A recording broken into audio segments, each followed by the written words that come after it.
যে সিসিটিভি ফুটেজটা আপনারা দেখছেন, ওখানে টাকার ব্যাগ নিতে কালো টি শার্ট পরা যে ছেলেটা ছিল সেটা ছিলাম আমি।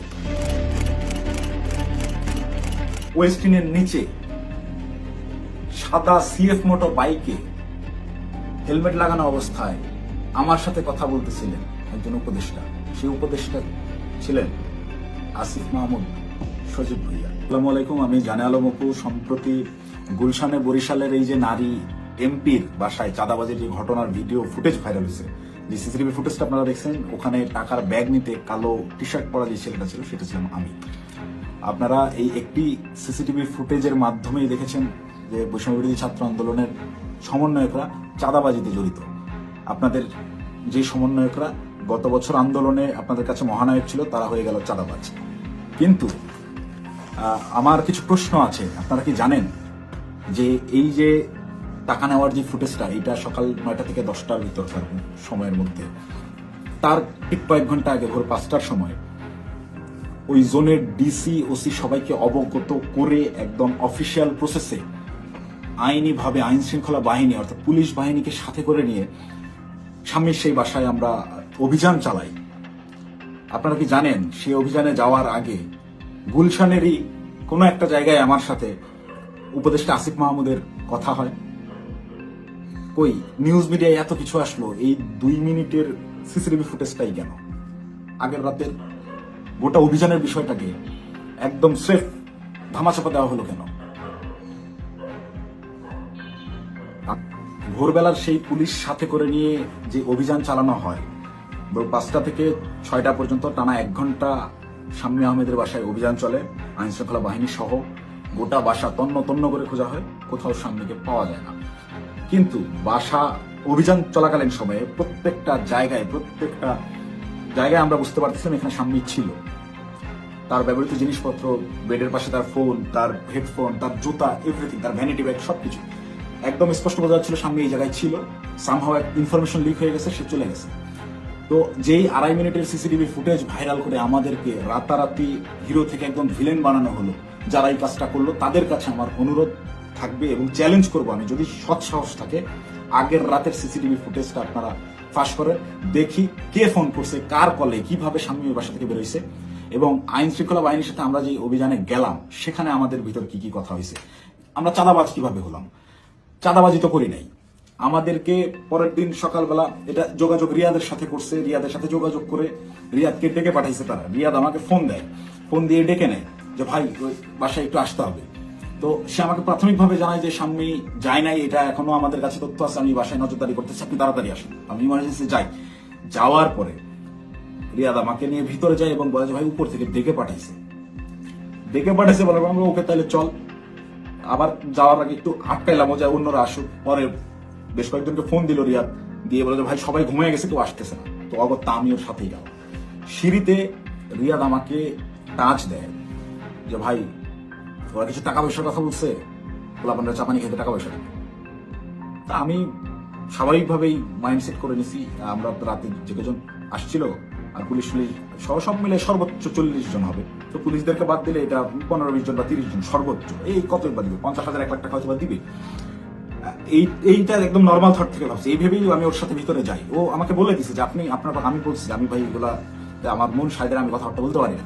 বলে আপনার কথা বলতে হবে না, আপনি রাতে খুব ভালো রোল প্লে করছেন, আপনারা ওরা ভয় পাবে, আপনি যেভাবে সব জায়গায় খোঁজাখুঁজি করছেন, চিল্লাচিল্লি করছেন, আপনারা ওরা ভয় পাবে, আপনার ফেসটা খালি দরকার, আপনি খালি আমার সাথে তাল মিলাবেন, বাকিটা আমি দেখবো। তো আমি যে গেছি তার সাথে, একটু আমার ভিতরেও ওই সময় হয়তো লোভ আসছে, আমি নিজেকে কন্ট্রোল করতে পারিনি, বা ওই মুহূর্তে সঠিক ডিসিশনটা কি হবে আমি নিতে পারিনি। খুব ইনস্ট্যান্ট সিঁড়িতে উঠতেছি আর 2 ধাপ গেলেই আমি বাসার দরজায় চলে যাবো, এতটুকু সময় ভিতরে আমাকে সিদ্ধান্ত নিতে হয়েছে। তো এটা আমার ভুল সিদ্ধান্ত হয়তো বা ছিল। ভিতরে গেলাম, গিয়ে বসলাম। বসার পরেই ওই স্বামীর হাজবেন্ড এসে 5 লাখ টাকার অফার করে যে আমি তোমাদেরকে 5 লাখ টাকা দিচ্ছি, তোমরা যারা ছিলে তোমরা চা পানি খায়ো, আমরা শান্তিপ্রিয় মানুষ, আমি সারা জীবন চাকরি করছি, কোনো রাজনীতি করি নাই, চাকরির রিটায়ারমেন্ট শেষে এখানে আছি, রেস্ট করতেছি, এই বয়সে এসে আমাদেরকে আর তোমরা হয়রানি করিও না, আমি কোনো রাজনীতির মধ্যে নাই, তো আমাদেরকে একটু শান্তিতে থাকতে দাও। এবং উনি আরো একটা প্রশ্ন করেন যে আমাদের তথ্য তোমাদেরকে কে দিচ্ছে, তোমরা কিভাবে জানলা যে আমরা এখানে আছি। এই 2টা বিষয় উনি জিজ্ঞেস করেন। একটা হচ্ছে অনুরোধ করেন ওনাদেরকে ডিস্টার্ব না করতে, আরেকটা হচ্ছে ওনারা যে এই বাসায় আছেন, স্বামী যে এই বাসায় থাকেন বা ওনারা এই বাসায় আছেন, এই তথ্যটা কে দিচ্ছে? এই দুইটা ইসের বিনিময়ে সে 5 লাখ টাকা দিতে রাজি হয় এবং আনতে চলে যায় এখন, যে তো আমি তোমাকে 5 লাখ টাকা দিচ্ছি, তোমরা এটা নিয়ে যাও।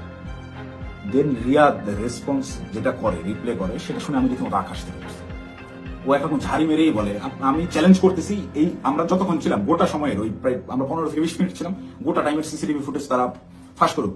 আমার এই ভিডিও যে সাংবাদিক ভাইরা দেখবেন, আপনারা ওই বিল্ডিং আবার যান, বিবিসির সাংবাদিকরা তো আগের বার বেশ কয়েকটা ফুটেজ বের করছেন সিঁড়ি দিয়ে ওঠা নামার। আপনারা কেন সাউন্ড দেন নাই আমি জানি না, আপনারা এইবার যদি যান গোটা ফুটেজটা ফাঁস করেন, এটা আমার অনুরোধ থাকবে। তাহলে ভাই আমি একটু বাঁচি। আমাকে যেভাবে আপনার এই চাঁদাবাজ হিসেবে পরিচয় করাইলেন, ডেকে নিয়ে ভাই টাকার ব্যাগ হাতে ধরে দিচ্ছে, চাঁদাবাজি করতে যায়নি, জীবনে চাঁদাবাজির কোনো রেকর্ড নেই, খোঁজ নিয়ে দেখেন, গোয়েন্দা লাগান, এভরিথিং। 1 টাকার অবৈধ সম্পদ কোথাও অর্জন করছি কিনা চ্যালেঞ্জ করবো, কেউ বের করতে পারবে না। এবং সর্বোচ্চ চেষ্টা করতেছে বর্তমান এই রাষ্ট্রযন্ত্র, সর্বোচ্চ চেষ্টা করতেছে আমাকে ভিলেন বানানোর। আমার বিরুদ্ধে কোনো এভিডেন্স পাচ্ছে না, এরকম কোনো কাজে আমি কখনোই ছিলাম না, আমাকে ডেকে নিয়ে জাস্ট ইউজ করা হয়েছে। যাই হোক, ওই প্রসঙ্গে আপাতত না যাই, ঘটনায় ফিরি। এখানে রিয়াদ রিপ্লেতে বলল যে কিসের 5 লাখ, 1 কোটির নিচে কথাই হবে না, আপনাদের মানিজ্য সব বাঁচাই দিলাম, আত্মীয় স্বজনের কাছে কালার খাইতে হলো না, জেল খাটতে হলো না, কোনো কিছু করতে হলো না। আমি ভাই রীতিমতো 1 কোটি টাকার কথা শুনে হয়েছি যতটা, তার চাইতেও বেশি হয়েছি। অকপটে বলতেছে যে আপনাদেরকে জেল খাটা লাগলো না, কিছু না, আত্মীয় স্বজনের কাছে মানহানি হলো না, মিডিয়া হলো না, কোনো কিছু হলো না, এটার বিনিময়ে শুধু 5 লাখ। তখন একরকম মাথা ধরে উঠছে আমার যে এইটা কি তাহলে প্ল্যান ছিল। আমি ওই তখন থেকেই রাতে বিভিন্ন ক্লু পাচ্ছিলাম যে স্বামী বাসায় ছিল। তখন আমার মাথায় গেছে এটা কি আসলে প্ল্যান ছিল, তাহলে কি প্ল্যান করে স্বামীকে এরা সেফ এক্সিট দিছে এবং সেফ এক্সিট দেওয়ার বিনিময়ে এখানে কোটি টাকা নিতে আসছে। মাথায় যখন প্রশ্নটা ঘুরপাক খায়, আমি ওখান থেকে একটু উঠে চলে যাই যে আমি এইসব টাকা পয়সা ডিলিং আমি থাকবো। তখন আবার আমার মাথায় এইটা খেলে যে আমি তো রিয়াদের সাথে আসছি, রিয়াদ আমার সহযোদ্ধা, সে আমার পূর্ব পরিচিত, তাকে এখানে একা রেখে আমি কিভাবে চলে যাই একটা আওয়ামী লীগের এমপির বাসায়? একে তো গুম করে দিতে পারে বা এর যে কোনো বিপদ হতে পারে। ওর সেফটির কথা চিন্তা করে ওকে আমি একা রেখে চলে গেলে ওর বিপদ হতে পারে, এই চিন্তা করে আমি আবার ব্যাক আসি না। যাই হয় হোক, আমাকে রিয়াদকে নিয়ে যেতে হবে, এখানে রিয়াদকে আমাকে তাড়াতাড়ি এখান থেকে বের করতে হবে। তো ওই ওদের কথা, ওরা বার্গেনিং চালাতেই আছে, ওটা 1 কোটি থেকে 50 লাখে নামে, 50 লাখের থেকে ওই 50-50 করবে, 25 এখন নেবে, 25 করে বিভিন্ন রকম বার্গেনিং করতে থাকে। গোটা সিসিটিভি ফুটেজ দিলেই আপনারা দেখতে পাবেন। তো আমি যত ফাস্ট করা যায় এখান থেকে বেরোতে পারলে পারছি। তো আমি রিয়াদকে বারবার কানে বলতেছি তুই এরকম পাগলামি করিস না, তুই থাম। রিয়াদ আমাকে বারবার বলে আপনি চুপ থাকেন, দেখেন, আপনি চুপ থাকেন, আমি দেখেন। তো আমি সাহস আর পাচ্ছিলাম না। উনি একটা সময় করলেন কি, পাশের রুমে গেলেন, পাশের রুমে গিয়ে কাউকে একটা ফোন দিলেন, সর্বোচ্চ 30 সেকেন্ড বা 1 মিনিট পরে একটা লোক আসলেন, এসে বেল চাপলেন, দরজা খুলতেই বাইরে থেকে একটা টাকার ব্যাগ দিল, টাকার ব্যাগটা নিয়ে গেটটা লাগাই দিলেন। ওই টাকার ব্যাগটা সোজা এনে আমার পাশে উনি রাখলেন, আমার পাশে ছোট একটা টেবিল ছিল, রাখতে এই পাশ থেকে রিয়াদ আমাকে বলতেছে আপনার তো কাঁধে ব্যাগ আছে, ব্যাগে ভরে দিলেন। তো আমি আমার ব্যাগের ভিতরে খাবার ছিল, আমি সারা রাত ধরে জেগেছিলাম, এখানে অভিযান চালাই বাসায় যাচ্ছিলাম, খাওয়া দাওয়া করিনি, সকালে খাওয়ার জন্য খাবার কিনছি, খাবারটাও খেতে পারিনি। এই খাবারটা বের করে রেখে টাকাটা ব্যাগে বললাম ভরে, আমি রিয়াদকে বলতেছি চল উঠি। রিয়াদ তখন নতুন আবার হয়নি শুরু করলো যে না এই 10 লাখ টাকা নিয়ে যাওয়া যাবে না। সে তখন বিভিন্ন ইনে বিনয় আরো টাকা দেন, আপনি টাকা লাগলে ম্যানেজ করেন, সে টাকা ছাড়া উঠবেই না। তাকে একরকম অনুরোধ করে আমি এই জায়গা থেকে বললি যে ভাই তুই আর ঝামেলা বাড়াইস না, তুই চল, আর তুই যদি বেশি ঝামেলা করিস তাহলে আমি এই টাকার ব্যাগও ফালাই, আমি চলে যাই, তুই একা হ্যান্ডেল করবি। কারণ এখানে টাকা পয়সা এরকম তুই কোটি টাকা নিবি, এটা আমাকে বললাম অবস্থা। এটা যদিও আমি বাইরে এসে বলছি লাস্টের লাইনটা। রিয়াদও দেখি আমি যখন বলছি আমি চলে যাবো তোকে ফেলে, তখন রিয়াদ একটু ভয় পেয়েছে এবং রিয়াদ আমার পিছু পিছু চলে আসে। তো বাইরে আসার পরে রিয়াদ আমার সাথে একরকম প্রচন্ড রাগারাগি শুরু করে যে দেখবি আপনি কি পাগল নাকি, আপনার জন্য হইলো না, আপনি মাত্র 10 লাখ টাকা নিয়ে চলে আসলেন। আমি ওরে উল্টা ঝাড়ি মারতেছি, বাট তুই পাগল নাকি, একটা মানুষের বাসায় ক্যামেরা আছে, এই আছে, সবকিছু আছে, একটা মানুষের বাসায় মানুষ কি কোটি টাকা ভরে রাখে, একজন মানুষের বাসায় যে আন্দাজে বলছিস আমাকে 1 কোটি টাকা দিতে হবে। লোক বলতেছে টাকা নাই, বলতেছে ম্যানেজ করে এনে। এটা তো পাগলামি ছাড়া কিছুই না, তুই কি অন্ধ হয়ে গেছিস, তোর কি বিবেক বুদ্ধি নাই হয়ে গেছে টাকার লোভে? ভাই তো আমার 1 কোটির কথা বলছে। আমি মানে প্রশ্ন যে করবো কোন ভাই, এটা প্রশ্ন করার আগে দেখি রিয়াদের চোখ শুকায় গেছে, মানে সেও আতঙ্কিত, তাকে 1 কোটির কথা বলে দেওয়া হয়েছে। এই 1 কোটি কেন আনা হইলো না, বা আমি যে বাধাগ্রস্ত করছি আমার জন্য সে 1 কোটি আনতে পারলো না, এটার জন্য সে আমার উপরে বিরক্ত এবং সে নিজেও নার্ভাস। রিয়াদের চোখে মুখেও দেখি চিন্তার ছাপ। কোন ভাই, কখন বললো তোরে, কার সাথে কথা বলছিস আমি যাওয়ার পরে? বলছে রাতে কোন ভাই আসছিল দেখেন নাই? তখন আমি 30 সেকেন্ডের মতো চুপ করে থাকি, ভাবতে থাকি। যখন রাতে কোন ভাই আসছিল এইটার সমীকরণটা আমার মাথায় মেলে এবং রিয়াদকে আমি বলি যে ভাইয়ের সাথে কথা বলে আসলাম তুই সেই ভাইয়ের কথা বলতেছিস? রিয়াদ বলে হ্যাঁ। আপনি বুঝতেছেন না, ওখানে ক্যামেরা আছে, সবকিছুর সামনে আমি 1 কোটি টাকার সাহস করতেছি, এমনি তখন আমার কাছে একটু হলেও বিশ্বাসযোগ্য মনে হচ্ছে না, আসলে এইটুকু একটা ছেলে ও 1 কোটি টাকা চেয়ে ফেলছে, ক্যামেরা আছে, এটা জেনে সহ ও জানে। কিন্তু এই বাসায় আমরা 3-4 ঘন্টা আগেও পুলিশ সহ অভিযান চালাই গেছি, বাসার কোথায় কি আছে সব জানা। ও খুব ভালো মতো জানে এখানে সিসিটিভি ক্যামেরা আছে, সব রেকর্ড হচ্ছে। তারপর বিন্দু পরিমাণ ভয় ছাড়া ও অকপটে 1 কোটি টাকা চেয়ে ফেলছে। এটা অবশ্যই ওর কথার কিছুটা হলেও সত্যতা আছে, ওর পেছনে ওই রকম ব্যাকআপ আছে। তো আমি একরকম মন খারাপ করে চলে যাচ্ছি, আমার মাথায় কিছু কাজ করতেছে না। তো রিয়াদ আমাকে জোর করে টেনে রিক্সায় তুলে ওই টাকার ব্যাগ সহ ঢাকার বিভিন্ন জায়গায় ঘোরাঘুরি করতে, সে আমাকে বিভিন্নভাবে কনভিন্স করতে থাকে। ভাই উনি তো বলছে, আমি নেমে আসার পরে রিয়াদ গেছিল, ওদের সাথে বার্গেনিং করে আসছে, 2 দিন সময় দিয়ে আসছে, যে 2 দিন পর আমরা আবার আসবো এটা বলে আসছি। তো আমাকে বলতেছে, ভাই ওনাকে 2 দিন সময় দিয়ে আসছি, 2 দিন পরে কিন্তু আসতে হবে, আমাদেরকে টাকা তুলতে হবে। আমি ওর কথা বাড়াইলাম না, বললাম দেখা যাবে। আমি খালি চাচ্ছিলাম এখান থেকে আমি কাটতে পারলে পারছি, আমি কিসের মধ্যে পড়ে গেছি। এই ভাবে রিয়াদ চলে গেল ওখান থেকে ওই ওর বাসার দিকে। খুব সম্ভবত এটা মধ্যবাটা বৈঠাখালী নামের একটা জায়গায় যাবে, সেই জন্য একটা সিএনজি নিল এবং আমাকে ছেড়ে দিল। আমি আমার মতো চলে গেলাম। এবং যাওয়ার সময় আমি ওকে জিজ্ঞেস করলাম, তুই টাকাগুলো কি করবি? ও বলছে, ভাই পোলাপান যেগুলো আসছে পোলাপানকে দিতে হবে, তারপর ওই বাকি টাকাও তুলতে হবে, সব টাকা একসাথে তুলে তারপরে তো এটা ভাগাভাগির হিসাব। আমরা টাকাই তো তুলতে পারলাম না, এটা তো যা দিচ্ছে এটা তো আজকের পোলাপানেরই খরচ, পোলাপানের চাপানি খাইতে দিচ্ছে। আমি একটু চিন্তায় পড়লাম, তারপর আমি বললাম তাহলে পোলাপানদের দিয়ে দিস। বলছে ওকে, বিকালবেলা ইনশাল্লাহ এটা ভাগাভাগি করবো, আপনাকে ফোন দিয়ে জানাবো।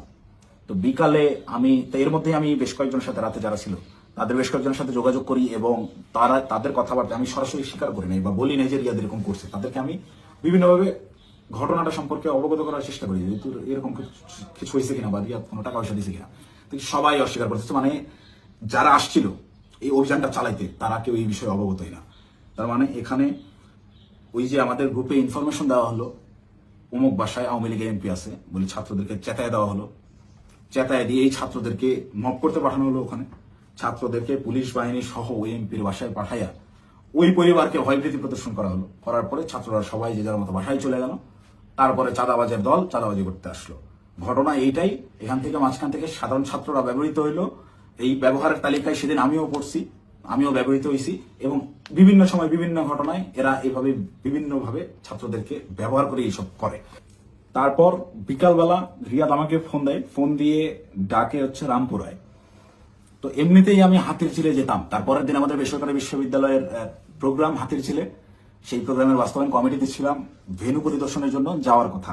এমনিতেই যাইতাম, তো ওর কথা শুনে আমি একটু হাতিরঝিল থেকে আগায় গেলাম রামপুরার দিকে। তো ওর সাথে যখন যাই, সে আমাকে বিভিন্নভাবে কনভিন্স করার চেষ্টা করে যে ভাই আপনি অপ্রস্তুত হয়ে পড়ছেন, এটা বুঝছি, কিন্তু এটা এভাবেই হয়, এরকমই, আপনি বলার জন্য আপনি জানেন না। সে আমাকে ইনায় বিনায় বিভিন্নভাবে প্রলোভন দেওয়া শুরু করে যে আপনি এ যাবত আপনি কয় টাকার মালিক, আপনি কয় টাকা কামাইছেন। আমি ওকে ডিরেক্ট বলি যে ভাই এই মাসে আমার সেমিস্টার ফাইনাল পরীক্ষা গেছে, আমি টিউশন ফি দিতে পারি না, জন্য পরীক্ষা দিতে পারিনি। আপনার জায়গায় যদি আমি থাকতাম, রিয়াদ সরাসরি আমাকে বলছে, আপনার ফেস যদি আমার থাকতো, আমি যদি আপনার কেন্দ্রীয় যে পদ, সেই পদ যদি আমার থাকতো, এতদিন আমি কমপক্ষে 20 কোটি টাকা কামাইতাম। রিয়াদ আমার মুখে বলছে, আপনি একটা বলো।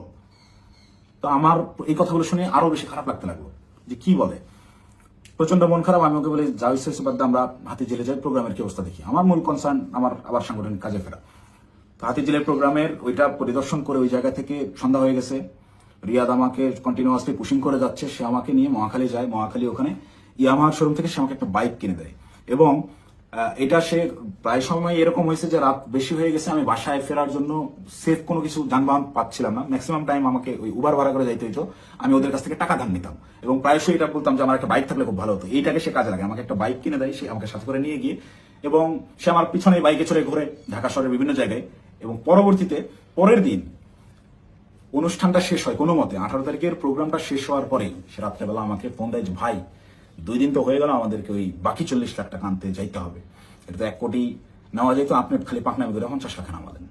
তখন তো আমি অস্বীকার করি, না ভাই আমি এইসব কাজে আর যাবো না।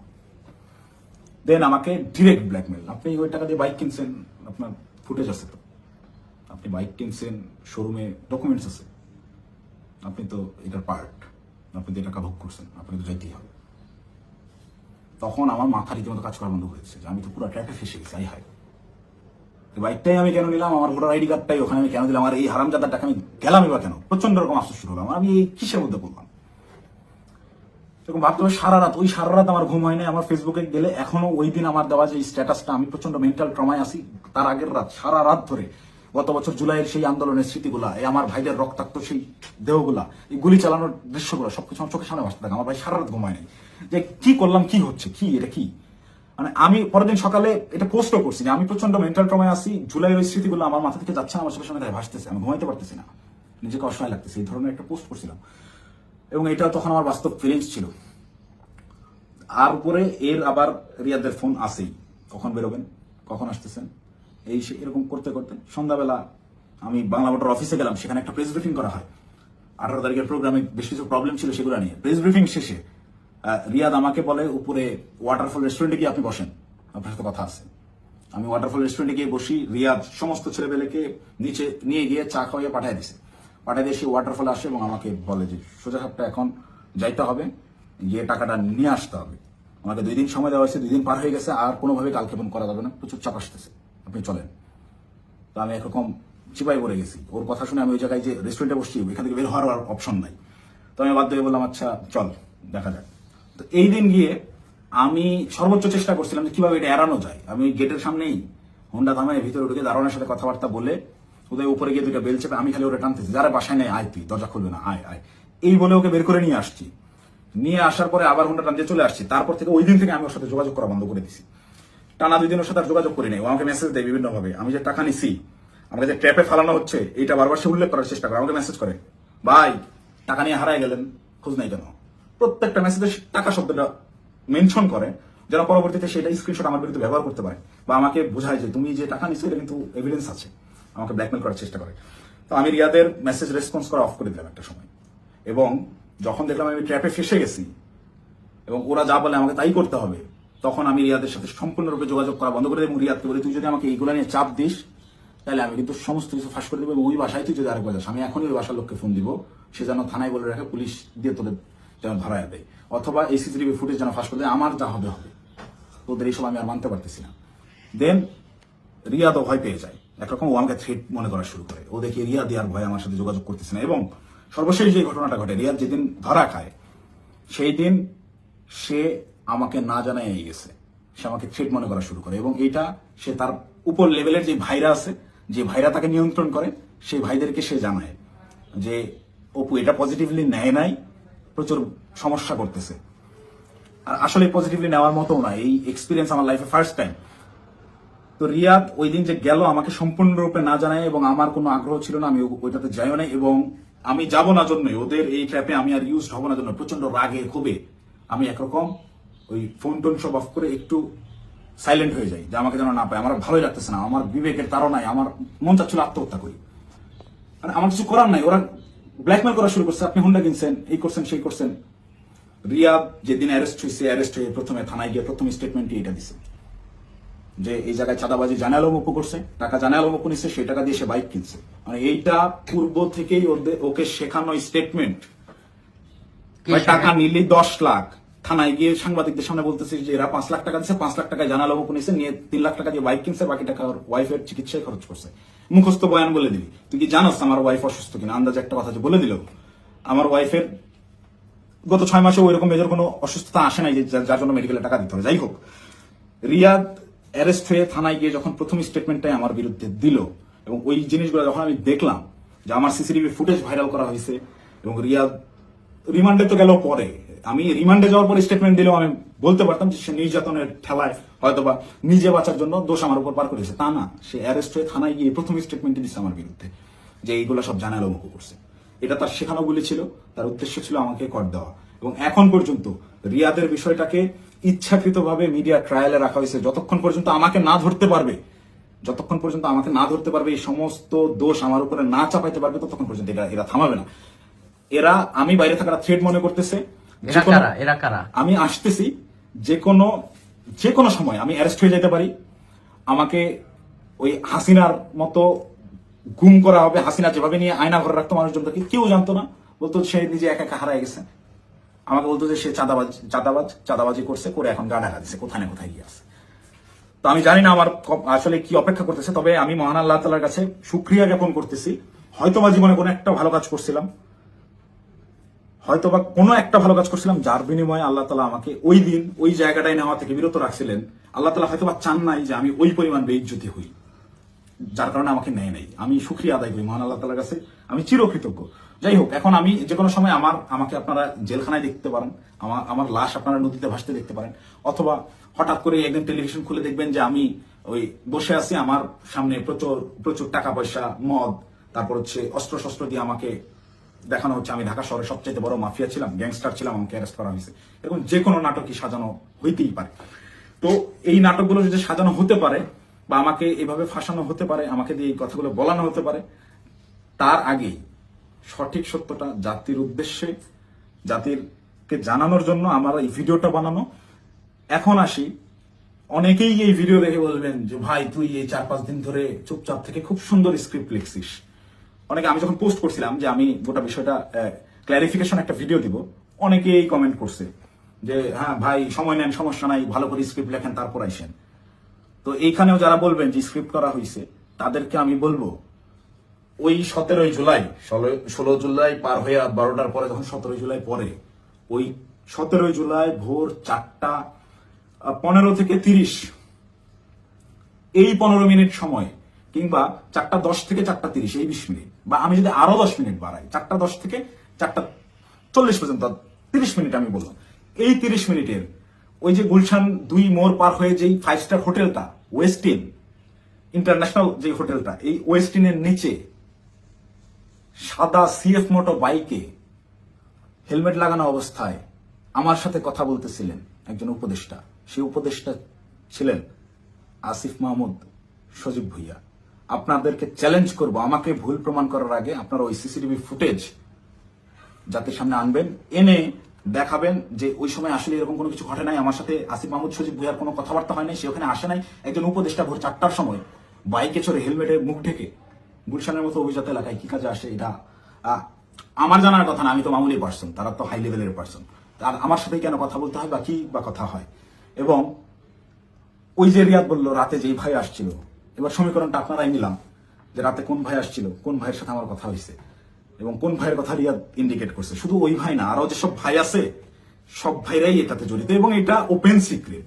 এই সকল ভাইরা, এই যে আমাদের আসিফ মাহমুদ সজীব ভুইয়া ভাই সেদিন যে সিএফ মোটো বাইকটা নিয়ে আসছে, এই রাত্রেবেলা বাইক রাইডিং করতে এসে গুলশানে আসছে, ওই ওয়েস্টিনে 5 স্টার হোটেলে ছাড়া সে বসে না কোথাও। সে ওই গত বছর জুলাইতেও 50,000 60,000 টাকা দামের সেকেন্ড হ্যান্ড একটা স্কুটি চালাইতো, এখন সে সিএফ মোটো চালায়। যাই হোক, এটা চোখের সামনে আপনাদের কে কি করছে, আঙ্গুল ফুলে কলা গাছ কিভাবে হয়েছে। যে সকল ছেলেপেলেরা ওই হলে থাকতে পারতো না ছাত্রলীগের যন্ত্রণায়, বাইরে বাসা ভাড়া নিয়ে থাকবে, বাসা ভাড়ার টাকা থাকতো না, বিভিন্ন রাজনৈতিক নেতাদের কাছ থেকে টাকা ধার নিয়ে থাকতে হইতো, ডোনেশনে যাদের ম্যাচ ভাড়া চলছে, তারা এখন ডুপ্লেক্স বাড়িতে থাকে, নিজস্ব গাড়িতে চলাফেরা করে। এটা গোটা জাতি জানে। আমি আসলে এমনিতেই তো আমাকে যথেষ্ট পরিমাণ ট্র্যাপে ফেলানোর চেষ্টা করতেছে। তো আমার মনে হয় যে এই বিষয়গুলো ক্লিয়ার না করে গেলে আমাকে দিয়ে ওরা যে কোনো স্টেটমেন্ট দেওয়া হতো। একটা ছোট্ট ক্লু দিই, রিয়াদের সাথে অ্যারেস্ট হওয়া যেই 4টা ছেলে, এই 4টা ছেলে এই ঘটনার কোনো কিছুই জানে না। এই 4টা ছেলেকে রিয়াদ একইভাবে আমাকে যেরকম বলছে ওই স্বামীকে পাওয়া গেছে আপনি আসেন, এগুলো নিয়ে যে ব্যবহার করছে, ওই আমাকে খালি বলছে যে আপনি রাতে অনেক ভালো ভূমিকা রাখছেন, আপনার ফেসটাই আনাফ, আপনারা দেখলেই ভয় পাবে ওরা। ঠিক তেমনি ভাবে এই একটা ছেলে পেলে নিয়ে গেছে যে তোদের কিছু করতে হবে না, তোরা খালি চুপচাপ দাঁড়ায় যা করার আমি করবো, এইরকম কোন একটা প্রলোভন দিয়ে এই ছেলেগুলোকে নিয়ে গিয়ে ফাঁসাইছে। ফাঁসানোর পরে এরা রিমান্ডে গেল। এরা কি হত্যা করছে ভাই? 10 দিনের রিমান্ড কেন লাগবে? 10 দিনের রিমান্ড এই কারণেই চাওয়া হয়েছে, বা 7 দিনের রিমান্ড এই কারণেই দেওয়া হয়েছে যে ঠিক ততক্ষণ পর্যন্ত এদেরকে জিজ্ঞাসাবাদ করা হবে যতক্ষণ পর্যন্ত এরা তাদের দেওয়া স্ক্রিপ্টেড দেওয়া বক্তব্য নিজেরা প্রকাশ না করতেছে। ভাই এই একটা চাঁদাবাজি সিসিটিভি ফুটেজ সব আছে, এটা তদন্ত করতে 7 দিনের রিমান্ড লাগে না, এটা বুঝতে রকেট সায়েন্স লাগে না। এখন ওই ছেলেগুলা যারা চাঁদাবাজিতে মানে গোটা ঘটনার সাথে কোনোভাবেই কানেক্টেড না, এই ছেলেগুলা আমি নিউজ দেখলাম প্রাথমিকভাবে স্বীকার করে নিচ্ছে চাঁদাবাজিতে জড়িত থাকার কথা। তারা জড়িত না থেকেও জড়িত থাকার কথা স্বীকার করে নিচ্ছে। মানে এদের উপরে কি পরিমাণ চাপ আসছে হিসাব করে দেখেন, আপনারা ভেবে দেখেন। তো আমার মাথায় এটাই ঘুরতেছে যে আমাকে ধরার পরে আমাকে কি পরিমাণ চাপ প্রয়োগ করবে, আমাকে কি না কি বলাবে। তো এইসব কি না কি বলে ওদের ওইসব প্যাচের মধ্যে আমি আর নাই। আমি সত্যটা বলে গেলাম, এখন যদি আমাকে গুম করে, আমাকে খুন করে, যাই করুক, আমি ভিডিওতে যা বলে গেলাম এটা শতভাগ সত্য, আমি দায়িত্ব নিয়ে বলতেছি। আমি আপনারা অনেকেই আমার পরিচিত মানুষজনদের ভিতরে অনেকেই ভিডিওটা দেখবেন যারা আমার সহযোদ্ধা, যারা আমার সাথে এতদিন চলাফেরা করছেন এবং যারা আমার সম্পর্কে জানেন, যারা আমার শুভাকাঙ্ক্ষী, তারা অবশ্যই এই কথাগুলো বিশ্বাস করবেন। তারা জানেন আমি ওই রকম দুর্নীতির সাথে যুক্ত হতেই পারি না, এবং আমাকে তারাও ইউজ করে সুবিধা করতে পারে নাই। সুবিধা করতে পারে নাই জন্যই আমাকে আটকে দেওয়ার এত চেষ্টা। তো আমি যদি গুম হয়ে যাই, খুন হয়ে যাই, নিখোঁজ হয়ে যাই, যাই হোক, আমাকে যাই করুক, আপনারা দয়া করে এই সত্যটা জেনে রাখবেন, এইটাই প্রচার করবেন। অপু চাঁদাবাদ ছিল না, এবং জুলাইকে বিক্রি করে চাঁদাবাজি যারা করতেছে, যারা ধনী হয়েছে, ফকিরের পোলারা কোটিপতি হয়েছে, তাদের বিরুদ্ধে আওয়াজ তুলতে গিয়ে অপু নিজেই চাঁদাবাজ হয়ে গেছে, ষড়যন্ত্রের শিকার হয়ে। ভাই আমি যদি চাঁদাবাজি করতাম, ভাই এই 1 মাস আগে আমার ইউনিভার্সিটিতে আমার সেমিস্টার ফাইনাল পরীক্ষা গেল, মাত্র 60 থেকে 70,000 টাকার মতো আমার ডিউ ছিল। এই 60-70,000 টাকা আমি দিতে পারিনি, এই জন্য পরীক্ষা দিতে পারিনি। আমি এনসিপির পদযাত্রায় গেলাম 5 তারিখে পদযাত্রা আমার জেলায় ছিল, আমি 4 তারিখে গেছি। আত্মীয় স্বজন, বাসার ফ্যামিলি মেম্বার সবাই জানে যে আমি আমার জেলায় সমাবেশ, এই কারণে আমি পরীক্ষা দিচ্ছি না। আসলে আমি টাকার অভাবে পরীক্ষা দিইনি। আপনার ইউনিভার্সিটিতে খোঁজ নিয়ে দেখেন, আমার পোর্টালে গিয়ে দেখেন আমার ডিউ কত টাকা। আমি রেজিস্ট্রার স্যারকে মেইল করছিলাম যে স্যার আমাকে পরীক্ষা দেওয়ার পারমিশন দেওয়া যায় কিনা, তারা আমাকে পরীক্ষা দেওয়ার পারমিশন দেয় নাই ডিউ রেখে। আমি এনসিপির সমাবেশে যাই 4 তারিখ, আমার বউয়ের কাছ থেকে 4,000 টাকা ধার নিয়ে যাই, এবং ওই টাকা শেষ হওয়ার পরে আরেক ফ্রেন্ডের কাছ থেকে 2,000 টাকা ধার আনি। এভাবে ধার দেনা করে চলা লোক আমি যদি চাঁদাবাজি করতাম, ওদের মতো কোটি কোটি টাকার মালিকই হইতাম, ওদের সাথে লিয়াজু করে এইসব করতাম, আমাকে এত কষ্ট দিন যাপন করতে হইতো না। তো আমাকে চাঁদাবাজের যে নাটক করে আমাকে চাঁদাবাজ বানায় ভিলেন বানানো হলো, এদের জন্য, এদের সাথে থেকে জুলাই এইরকম সংগ্রাম করছি, মানে আমার মাথায় খেলে না। আমি জুলাইতে, আপনারা যারা আমাকে আগে থেকে চেনেন তারা দেখছেন কিভাবে আমি একদম মুমূর্ষু অবস্থায় হাসপাতালে 13 দিন 14 দিন করেছিলাম, 30% 40% রিকভার করছি। অর্ধেক অসুস্থ অবস্থায় হাসপাতালের বেড থেকে চিকিৎসাধীন অবস্থায় আমি উঠে গিয়ে আবার আন্দোলনে যোগ দিচ্ছি। আমার মন মানতেছিল না, আমার বিবেক কোনোভাবেই থামতেছিল না, আমার মস্তিষ্ক মাঠেই পড়েছিল না, আমার ভাইদেরকে হত্যা করতেছে, এটা আমি মানতে পারবো না। তো একইভাবে এই চাঁদাবাজের ঘটনায় যেভাবে আমি ফেসে গেলাম, আমার মাথায় এটাই ঘুরছে না, এটাতে আর সায় দেওয়া যায় না, এটা আমি সায় দিতে পারবো না। সেদিন থেকেই আমি বিরূপ আচরণ শুরু করি, এইসব চিন্তা ভাবনা আমার মাথায় ঘুরতে থাকে। আমি ওই জুলাইয়ে যে সংগ্রাম আপনাদের জন্য করছিলাম, সেই সংগ্রাম সবসময় জারি রাখবো। আমি কখনো চাঁদাবাজি করি নাই ভাই, ওইটা আমার রক্তে নাই। আমার মায়ের ফোন গত 8 দিন ধরে আমি ধরার সাহস করি না, আমার মামাকে কন্টিনিউয়াসলি ফোন দিয়ে যাচ্ছে। আমার আম্মা আমাকে ওই শিক্ষা দেয় না, আমার বাবা আমাকে ওই শিক্ষা দেয় না। আমি মার ফোন ধরে যে হ্যালো বলবো, এই হ্যালো বলার সাহস আমি করতে পারিনি এখন পর্যন্ত। আম্মুকে আমি হ্যালো বলার পরে উত্তরটা কি দিব? আমাকে আপনারা চাঁদাবাজ বানাই দিলেন ভাই। আমার মাথায় গেল, আমার ওয়াইফ আমাকে ফোন দিয়ে বলতেছে যে আমার হাজবেন্ড চাঁদাবাজি করে, এটা আমাকে দেখতে হইলো, এটা দেখার আমি আত্মহত্যা কেন করলাম, আমার মৃত্যু কেন হলো না? তো তুমি দয়া করে এই মুখটা তোমার আমাকে আর দেখাইবা। আমি আমার ওয়াইফের ফোন এখন পর্যন্ত আর ধরার সাহস করিনি, ওই যে ফোনটা কাটছি। মানে আমার জীবনটাকে এইভাবে কি, যেই লোকজন আমাকে নিয়ে গর্ব করতো, আমার যেসব আত্মীয় স্বজন ভাই ব্রাদার যারাই ছিল, যারা গর্ব করতো আমাকে দিয়ে, তারা দেখে আমাকে নিয়ে উল্টাপাল্টা লিখতেছে ফেসবুকে। যে সকল লোকজন বিভিন্ন রকম কাগজপত্র, অমুকের মামা, তমুকের খালা, অমুকের বউ, এরে ট্রান্সফার, ওরে প্রমোশন, আমার বাসায় কমপক্ষে 100 জন বিসিএস ক্যাডারের সিভি পড়ে আছে, যারা আমার পিছে পিছে করছে, এই কাজ করে ওই কাজ করে, এইসব লোক কোটি কোটি টাকার অফার, এগুলো কাজ আমি করি নাই জীবনে, করে সচিবালয় গিয়ে তদবির করি নাই। এদের কোনো প্রবলেম না, আমার এগুলো আমি বলে রেখে যান, দেখা যাবে হোয়াটসঅ্যাপে মেসেজ, ভাই দেখতেছি, পরের দিন থেকে আমি ইগনোর করি রীতিমতো। আমাকে কোনো প্রলোভনে এরা কেউই ফেলতে পারেনি। কিন্তু আপনাকে ভাষা মানে চাঁদাবাজ আপনাকে বানাবে কেন? চাঁদাবাজ বানাবে কেন? এই যে আমাকে ঘটনাটাই সিস্টেমেটিক্যালি রিয়াদ আমাকে ইনভলভ করে ফেললো। রিয়াদ তো আর জানতো না যে আমি এইভাবে রিয়াক্ট করে ফেলবো। রিয়াদ এটা কন্টিনিউয়াসলি করে, রিয়াদের বিরুদ্ধে প্রচুর অভিযোগ। ওর পেছনে শুধু ওর ওই মাঝরাতের ওই ভাই না, আরো অনেক ভাই জড়িত, ওকে অনেক ভাই শেল্টারতে, সেসব ভাইদের সাথে রিয়াদের কত ঘনিষ্ঠ সম্পর্ক তার ছবি আপনারা দেখছেন। একটা কোলে নিয়ে ছবি তুলে, একটা ঘাড়ে নিয়ে ছবি তুলে, এটা এমনি এমনি না। আমি একজনকে চিনি না, তাকে আমি ঘাড়ে হাত দিয়ে ছবি তুলবো না, নর্মালি পাশে দাঁড়ায় ছবি তুলবো। হ্যাঁ, ব্যাপার আছে অনেক। ছবি তোলার ধরন, কথাবার্তার ধরন, আই কন্ট্যাক্ট, ওইগুলো দেখলে বোঝা যায় কার সাথে কিরকম সম্পর্ক। ফাইনালি এই যে আটকের যে নাটকটা, ভাই দেশে কত কি হয়ে যাচ্ছে, এই সামান্য 10 লাখ টাকার জন্য এত বড় নাটক, এই 4 দিন 5 দিন ধরে মিডিয়ায় এই আর এই, এটা এমনি এমনি না ভাই। এখানে পেছনে রাঘব বোয়ালদেরকে ঢাকার জন্য এই চুনোপুটিদেরকে বলির পাঠা বানানো হয়েছে। এদেরকে আমি হলপ করে বলতে পারি, আমি যতদিন অ্যারেস্ট না হচ্ছি, এই ঘটনায় আমার উপর দোষ চাপানো না হবে, ততক্ষণ পর্যন্ত মিডিয়ার ট্রায়াল থামবে না। যদি আমি এই ভিডিওটা না দিতাম, আমাকে ধরে নিয়ে ভিলেন হিসাবে বানাই দিয়ে গোটা ঘটনা ধামাচাপা দিয়ে দিত। বাট সামহাউ আল্লাহ চাইছেন আমি ওই দিন ওখানে যাই নাই, এবং আমি না যাওয়ার কারণটা এই সত্যটা জেনে যাওয়া। আমি যখন এই সত্যটা জানছি, তখন থেকেই আমার বিবেকের তাড়নায় আমি একরকম আমার মাথা পাগল হয়ে গেছিল। একবার আমার আত্মহত্যার সিদ্ধান্ত নিচ্ছিলাম, একবার কি করবো ভেবে পাচ্ছিলাম না আমি কোথায় এসে পড়লাম। এখন আপনি এরা আমাদেরকে দিয়ে, এরা আমাদের ছাত্রদেরকে ইউজ করে এইভাবে মক ক্রিয়েট করে চাঁদাবাজি করতেছে। আরে ভাই, এই ছাত্রদের রক্তের উপরে দ্বারা এরা উপদেষ্টা হয়েছে।